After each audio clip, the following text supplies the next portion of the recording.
அடிப்படையிலே பதிவு செய்யப்படுகிற முதல் தகவல் அறிக்கை என்பது வெளியிடக்கூடாது என்பது விதி. அதை உச்சநீதிமன்றமும் உறுதி செய்திருக்கிறது. அப்படி இருக்கிற நிலையிலே இந்த வழக்கிலே மட்டும் இந்த எஃப்ஐஆர் என்பது லீக் அவுட் செய்யப்படுவது அது மேலும் மேலும் சந்தேகத்தை வலிமையூட்டுவதாக இருக்கிறது.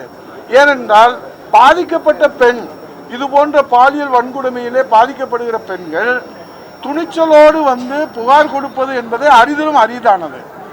ஆனால் இந்த பெண், பாதிக்கப்பட்ட பெண் உடனடியாக புகார் கொடுத்ததை உடனடியாக வெளியிடுவது என்பது பாதிக்கப்பட்ட பெண்கள் யாரும் காவல்துறையிலே புகார் கொடுப்பதிலே அஞ்சுகிற ஒரு நிலைமையை ஏற்படுத்துவதாக இது கருதப்படுகிறது.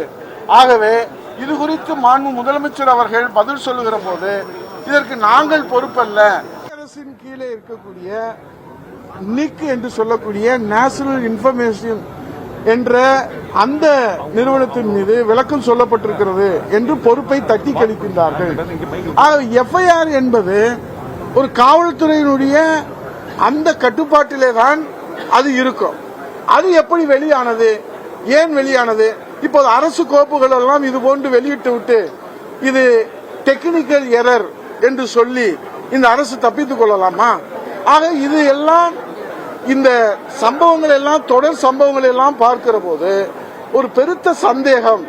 ஏனென்று சொன்னால் அந்த குற்றவாளி, அந்த பாதிக்கப்பட்ட பெண் புகார் தெரிவிக்கிற போது தொலைபேசியிலே, செல்போனிலே அந்த சாரோடு நீ இருக்க வேண்டும் என்றும் 3 ஆப்ஷன்களை முன்னிறுத்தி கொடுக்கப்பட்டதாக பாதிக்கப்பட்ட பெண் புகார் தெரிவிச்சிருக்கிறார்கள்.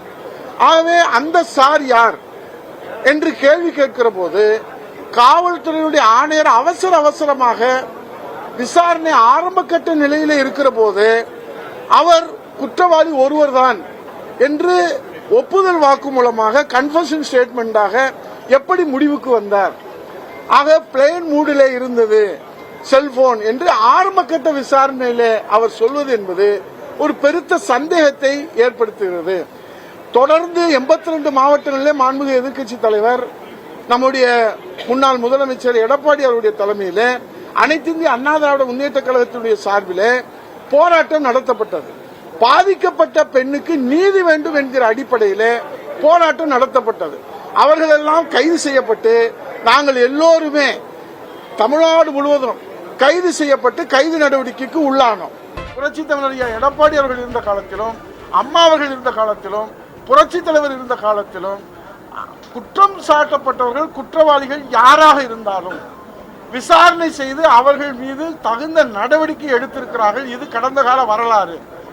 ஆனால் இன்றைக்கு அவர்கள் சொல்வது, மாண்பு முதலமைச்சர் அவர்கள் பதிலளிக்கிறதை சொல்வது, இந்த சம்பவத்தை முழுக்க விட்டுவிட்டு அந்த ஆணையாளர் ஏன் அப்படி ஆரம்ப கட்ட விசாரணையை சொன்னார், அமைச்சர்கள் ஒருவருக்கு பின் ஒருவராக பதற்றத்தோடு ஏன் சொன்னார்கள், இவ்வளவு சொன்னதற்கு பிறகு முதலமைச்சர், காவல்துறையை கையில் வைத்திருக்கிற முதலமைச்சர் ஏன் வாய் திறக்கவில்லை? இந்த கேள்வி எல்லாம் தொடர்ந்து நாங்கள் கேள்வி கேட்கிற போது முதலமைச்சர் அவர்கள் பொள்ளாச்சி பாலியல் சம்பவத்தை அவர்கள் எங்களிடத்திலே கருத்துக்களை சொல்லுகிற போது, பொள்ளாச்சி பாலியல் சம்பவத்திற்கு உடனடியாக சிபிஐ விசாரணை வேண்டும் என்று பரிந்துரை செய்தது அன்றைய முதலமைச்சர், இன்றைய எதிர்க்கட்சி தலைவர், மாண்புமிகு எதிர்க்கட்சி தலைவர் அண்ணன் எடப்பாடியார் அவர்கள்.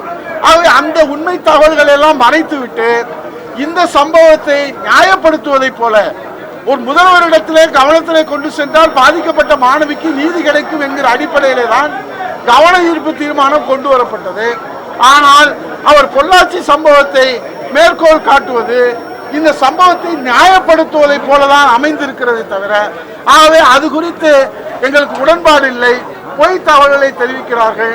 முதலமைச்சர் அவர்கள் பொய் தகவல்களை, உண்மைக்கு மாறான தகவல்களை அவையிலே பதிவு செய்யக்கூடாது என்பதற்காக நாங்கள் எதிர்ப்பு தெரிவித்துவிட்டு நாங்கள் வெளிநடப்பு செய்தோம். முதலமைச்சர் பேசும்போது யார் அந்த சார் அப்படிங்கிறது அதிமுகவுக்கு தெரிஞ்சா சொல்லுங்க.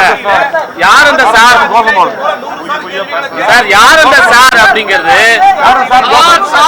பதில் சொல், பதில் சொல், பதில் சொல், பதில் சொல். யார் அந்த சார்? ஸ்டாலின் அரசே, ஸ்டாலின் அரசே, யார் அந்த சார்? பதில் சொல், பதில் சொல், பதில் சொல், பதில் சொல். நீதி வேண்டும், நீதி வேண்டும், நீதி வேண்டும். யார் அந்த சாரு?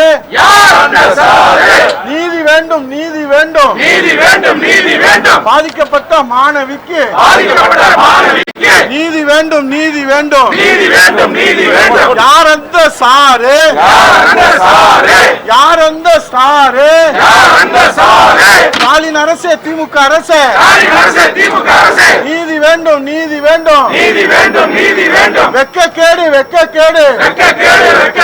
பல்கலைக்கழக வளாகத்திலேயே மாணவிக்கு பாதுகாப்பில்லை, பாதுகாப்பில்லை, பாதுகாப்பில்லை. மாணவிக்கு பாதுகாப்பில்லை. சிறுமி முதல் பாட்டி வரை பாதுகாப்பில்லை, பாதுகாப்பில்லை. யார் அந்த சாரு? ஸ்டாலின் அரசே, ஸ்டாலின் அரசே, நடவடிக்கை எடு, நடவடிக்கை எடு. உண்மை குற்றவாளிகளை நடவடிக்கை எடு, நடவடிக்கை எடு.